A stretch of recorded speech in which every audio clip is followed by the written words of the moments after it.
जो इनके अपने आदमी होते हैं उनके घर तो ये राशन को भिजवा देते हैं, लेकिन आम जनता इस चीज़ से बहुत परेशान है। आप एक बात सोच कर देखिए, जनता का कूड़ा है, कहीं ना कहीं तो हमें डालना पड़ेगा। ऐसा तो नहीं है ये केजरीवाल जो कह रहा है कूड़े का पहाड़ बना दिया, ये अपने मुंह में डालेगा कूड़े को। उससे बड़ा झूठा आदमी मेरे ख्याल में मेरे को नहीं मिलेगा, और उससे बड़ा झूठा केजरीवाल। ये दोनों गुरु चेले हैं झूठ बोलने में। दिल्ली में एमसीडी चुनाव को लेकर माहौल एकदम टाइट है, सियासी माहौल भी गर्म हो चुका है। तो इस वक्त हम मौजूद हैं बुराड़ी विधानसभा के वार्ड नंबर 7 यानी कादीपुर में। यहाँ पर हमारे साथ बीजेपी की जो प्रत्याशी हैं वो राणा जी मौजूद हैं। उनसे हम खास बातचीत करते जानते हैं कि भैया उनका मुद्दा क्या है, लोग किस मुद्दे पर उनको वोट देंगे और उन्होंने अपने पिछले 5 सालों में क्या काम किया है। तो राणा जी, किस मुद्दे पर आपको वोट देंगे लोग इस बार? देखिए, सबसे बड़ा मुद्दा तो हमारे यहाँ है कि हमारा कादीपुर रोड जो नंगली पुना से शुरू होता है और इब्राहिमपुर तक जाता है, वो हमारे कादीपुर वार्ड की लाइफ लाइन है। और उसका बजट कि हमारे संजीव झा विधायक है जो यहाँ पर, उसने आम आदमी पार्टी से 2016 में पास करवाया था, लेकिन अब तक वो सड़क नहीं बनी। सबसे बड़ा मुद्दा हमारा ये रहेगा। दूसरा, वृद्धा पेंशन, दिल्ली में वृद्धा पेंशन बंद है। चौथा हमारा मुद्दा रहेगा ration card. Ration card Delhi में बंद है, जनता में तराही तराही है, जनता परेशान है। और ये क्या करते हैं, अपने अपने लोगों के घर राशन भिजवाते हैं, जो कि कई बार देखा भी गया है। जो इनके अपने आदमी होते हैं उनके घर तो ये राशन को भिजवा देते हैं, लेकिन आम जनता इस चीज़ से बहुत परेशान है। सबसे बड़ा मुद्दा तो ये राशन का है, राशन कार्ड। दूसरा, आप जब कूड़े की बात होगी तो कूड़े पर क्या बोलेंगे, क्योंकि कूड़े का पहाड़ भी है। रास्ते में जब आए हैं तो चलते चलते हमने खुद अपनी आंखों से देखा है। हम यहाँ की बात नहीं करें कादीपुर की, हम बुराड़ी की बात करें कि क्षेत्र में जगह जगह कूड़े के छोटे छोटे पहाड़ भी बने हुए हैं, बड़े पहाड़ को छोड़कर भी अलग से। देखिए, आप अब भलसवा से आए होंगे, वहाँ पर हमारा कूड़े का ढेर लगता है। जो दिल्ली का कूड़ा है वो वहाँ पर डलता है, लेकिन वहाँ पर आपने एक चीज़ और भी नोट की होगी, वहाँ पर कितनी मशीनें लगी हुई हैं। वो किसके द्वारा लगी? भारत सरकार के द्वारा लगी। और जैसे जैसे वो मशीनें बढ़ती गई हैं, वैसे वैसे आप देखिएगा कूड़े का जो ढेर था वो आधे से भी कम हो चुका है। तो इसलिए इस चीज़ पर भी निरंतर भारतीय जनता पार्टी अपने कार्य को लेकर बहुत ही जागरूक है कि कैसे न कैसे हम इस चीज़ का निदान अगर इस बार एमसीडी में फिर से बीजेपी आ जाती है तो मतलब एक कुछ फिक्स टाइम तो होगा कि भैया हम आने वाले 2 साल में कूड़े के पहाड़ को हटा देंगे या 3 साल में हटा देंगे। तो आपने सोचा कब तक हटा देंगे ऐसा कुछ? देखिए, ये काम तो बहुत जल्दी आप जाकर देखिए, वहाँ पर दिन पर दिन आपको जाकर देखने पर पता लगेगा कि वहाँ पर ना जितना जितना समय आता जा रहा है वैसे वैसे मशीनें बढ़ती जा रही हैं। और उस कूड़े का जो पहाड़ बना हुआ था, देखिए दिल्ली में, आप एक बात सोच कर देखिए, जनता का कूड़ा है, कहीं ना कहीं तो हमें डालना पड़ेगा। ऐसा तो नहीं है ये केजरीवाल जो कह रहा है कूड़े का पहाड़ बना दिया, ये अपने मुंह में डालेगा कूड़े को। कहाँ डालेगा? कहीं ना कहीं तो हमें जगह देखनी पड़ेगी ना। लेकिन उस कूड़े का निदान भी भारतीय जनता पार्टी कर रही है। आप देखो जाके वहाँ पर जो मशीनें लग रही हैं, उनसे जो मिट्टी निकलती है वो सारी हमारे जो भारत सरकार के रोड बनते हैं उनमें जाकर वो यूज़ हो रही है। इसीलिए वो मशीनें और ज़्यादा बढ़ाई जा रही हैं। इसीलिए निरंतर कार्य वहाँ पर हो रहा है और उस कूड़े के पहाड़ का निदान जल्दी होगा। और जैसे जैसे मशीनें बढ़ेंगी वैसे वैसे दिल्ली का कूड़ा ख़त्म भी होता जाएगा। जब बात कूड़े के पहाड़ पर छिड़ी गई है, अब बात मशीनों की हो ही रही है, तो अभी कुछ दिनों पहले हाल फिलहाल में एबीपी न्यूज़ ने झा जी का इंटरव्यू लिया था, यहाँ के विधायक जो है संजीव झा। तो उन्होंने एक मुद्दा उठाया था, बोला था कि जो मशीनें लग रही हैं ये किराए पर ली हुई है। ये जो मशीन आती है, एक मशीन की कॉस्ट पड़ती है 18 लाख रुपए, ठीक है, और जो हम किराए पर लेते हैं महीने के, वो 10 लाख रुपए महीने लेते हैं। तो उस हिसाब से अगर देखा जाए तो मशीन, जो टोटल मशीन लग रही है यहाँ पे, उनकी कीमत है 80 करोड़ रुपए की। लेकिन जो हम उनको महीने का किराया देते हैं वो देते हैं 250 से 300 करोड़ रुपए। तो ये सीधा सीधा घोटाला है। उन्होंने ये भी सवाल खड़े किए हैं एमसीडी पर। देखिए, उसकी बात तो मेरे ख्याल में ना की जाए तो ज़्यादा अच्छा है, क्योंकि जब 2016 का बजट पास हुआ और आज तक वो रोड नहीं बनी, तो क्या आप उसकी बात पे यकीन करेंगे कि वो काम करता होगा? क्या सच बोलता होगा? उससे बड़ा झूठा आदमी मेरे ख्याल में मेरे को नहीं मिलेगा। और उससे बड़ा झूठा केजरीवाल। ये दोनों गुरु चेले हैं झूठ बोलने में।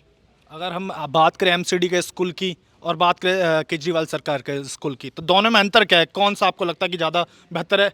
सबसे पहला मुद्दा जी, हमारा जो एमसीडी का 13,000 करोड़ रुपए का बजट केजरीवाल ने रोका, जिसके लिए हम 13 दिन उसके घर पे धरने पर भी बैठे। मैं बैठी थी वहाँ पर, लेकिन केजरीवाल हमारे से इतनी दूरी पर था, 10 कदम की दूरी पर था, लेकिन केजरीवाल ने हमारे से बात नहीं की। क्यों? क्योंकि फिर भी उसने हमें बुलाया था, बुलाने के बावजूद भी हमारे से बात नहीं की गई। तो एक बात बताइए, एमसीडी के स्कूल जो हमारे पास इसका बजट रोकने के बाद भी जो हमारे पास पैसा है उससे हम अपने स्कूलों का विकास अच्छे से कर रहे हैं और केजरीवाल के स्कूलों से ज़्यादा एमसीडी के स्कूल अच्छे मिलेंगे।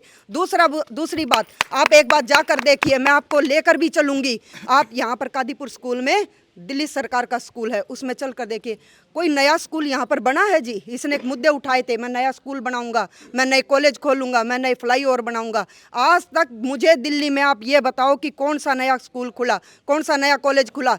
ये हमारे कादीपुर स्कूल में जो इसने बनाया है, आप इसकी जाकर हालत देखिए। इसने बिल्डिंग तो बनाई, जो पुरानी थी उसके तो उसी को तोड़कर इसने नए कमरे बनाए, लेकिन एक एक कमरे का घोटाला आपके सामने आया है कि इसने कितने कितने रुपए में एक एक कमरे को बनाया है।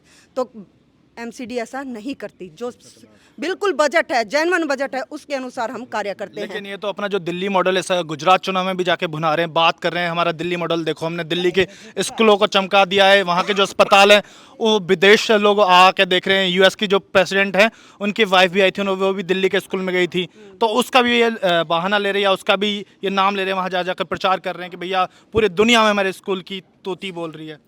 भाई मेरे साथ चलो, मैं आपको दिखाती हूँ। मेरे घर से थोड़ी दूरी पर कादीपुर का जो ये स्कूल है दिल्ली सरकार का, मेरे घर से बहुत थोड़ी दूरी पर है। आप जाकर देखिए, उसकी स्वच्छता पर देखिए जाकर, ये जो दिल्ली मॉडल की बात करता है उसकी स्वच्छता पर देखिए जाकर, उसकी सीमेंट पर देखिए जाकर, उसके रंग रोगन पर देखिए जाकर। क्या एक बिल्डिंग मतलब आपका कहने का मतलब है कि साउथ एक्स वगैरह के स्कूलों का पता नहीं, लेकिन आपके यहाँ जो दिल्ली सरकार का स्कूल है वो अच्छा नहीं है। बिल्कुल बिल्कुल, मैं अपने वार्ड की बात करूंगी। मेरे वार्ड में जाकर देखिए उस स्कूल की क्या जर्जर हालत है, ना उसमें बैठने के लिए बेंच है, बच्चे परेशान है। एक एक क्लास में जाकर देखिए कम से कम 150 बच्चे हैं। और जो मोहल्ला क्लिनिक का वो तारीफ करते रहते हैं, भैया मोहल्ला क्लिनिक बना दिया, लोग जाइए अपने इलाकों में जाकर इलाज कराइए। मैं बताऊं, मोहल्ला क्लिनिक हमारे यहाँ पर था मुखमेलपुर में, उसमें हमारे सांसद जी भी आए थे, बंद पड़ा था, ताले पे जर लगा हुआ था, ये भी नहीं पता वो कितने दिन से बंद था। तो क्या मोहल्ला क्लिनिक, कैसा मोहल्ला क्लिनिक? जब ताला लगा दिया उस पर, बरसों से वो खुला नहीं, तो किसके लिए बनाया था? सिर्फ एक शो पीस बनाकर उन्होंने केजरीवाल की फ़ोटो उस पर लगा दी और उसको शो पीस के तौर पर वहाँ पर सजा दिया। छठ पूजा का समिति का जो हमने लेटर लगाए थे एसडीएम के पास में, थाने में, विधायक जी के पास में, हमारा ना तो कोई सामान मिला और ना कोई हमें फंड मिला गया। और कहे गए थे विधायक जी से, तो कह रहा है कि आप हमारे पार्टी में आ जाओ, मैं आपको फंड तुरंत एक बार ये लेटर दिखा दीजिए। लेटर बोल रहे हैं कि इन्होंने शिकायत की थी एसडीएम के पास जाकर, और बाकायदा विधायक जी के पास भी गए थे। ये इन्होंने विधायक जी के पास पर भी शिकायत करी, क्योंकि छठ पे इनको कोई घाट वाट ऐसा इनका कहना है कि नहीं मिला। काफ़ी इनको छठ पर पूजा करने में काफ़ी दिक्कत हुई। और ये है एसडीएम का लेटर, हाँ लगा रखे थे, लेकिन उनका यही है कि जो आम आदमी पार्टी का कार्यकर्ता है उनको तो वो देंगे, औरों को नहीं देंगे। हमारे वार्ड में इतना गंदा पानी आता है कि वो पानी पीने लायक नहीं। कौन सा वार्ड है सर आपका? यही 7 नंबर में। और वो कहते पानी फ्री। हम डेली 20 रुपए का पानी लेके महीने में 600 रुपए का पानी खरीद रहे हैं, और वो कह रहे पानी फ्री।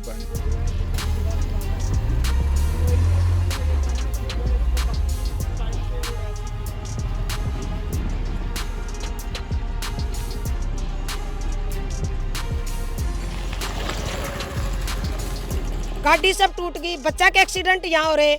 इस रोड के लिए कितना पैसा, कितना क्या मिला, सब केजरीवाल के आदमी खा गए।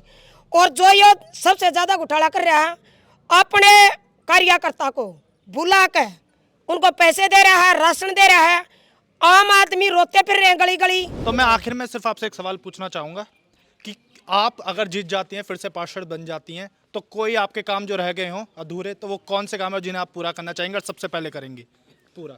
देखिए, सबसे पहले तो मुझे इस बात की खुशी है कि हमारी एमसीडी एक हो गई। उसके बाद हमारे दूसरी बात, ये स्टेट्स का जो बीच में चक्कर था वो ख़त्म हो गया सीधा गृह मंत्रालय से। इसीलिए मैं अगर सबसे पहले भगवान की दया से मैं दोबारा आती हूँ, जिस उम्मीद से मुझे पार्टी ने टिकट दिया है, मेरे शीर्ष नेतृत्व ने, तो मैं सबसे पहले अपने कादीपुर वार्ड का जो ये मेन लाइफ लाइन है इसको बनवाऊँगी।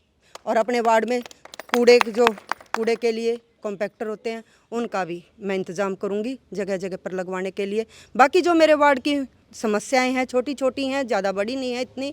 और एक दो ऐसी समस्या है कि मुझे एक अपने वार्ड में एक जच्चा बच्चा केंद्र चाहिए और एक डिस्पेंसरी चाहिए। उसके लिए भी हम अपने सांसद जी से बोलेंगे और वो भी हम अपने वार्ड में करवाएंगे। तो इन्होंने साफ साफ कह दिया है कि भैया हम अगर आएंगे तो जो भी लोगों की समस्या है, जो भी उनको तकलीफ हुई है, उससे छुटकारा दिला देंगे। बाकी अब देखना होगा, 4 तारीख को यहाँ पे मतदान किए जाएंगे, 7 तारीख को नतीजा आएगा। जनता साफ कर देगी कि इस बार एमसीडी में फिर से बीजेपी सरकार या इस बार बीजेपी का सुपड़ा साफ। यह आपको 7 तारीख को सब क्लियर हो जाएगा।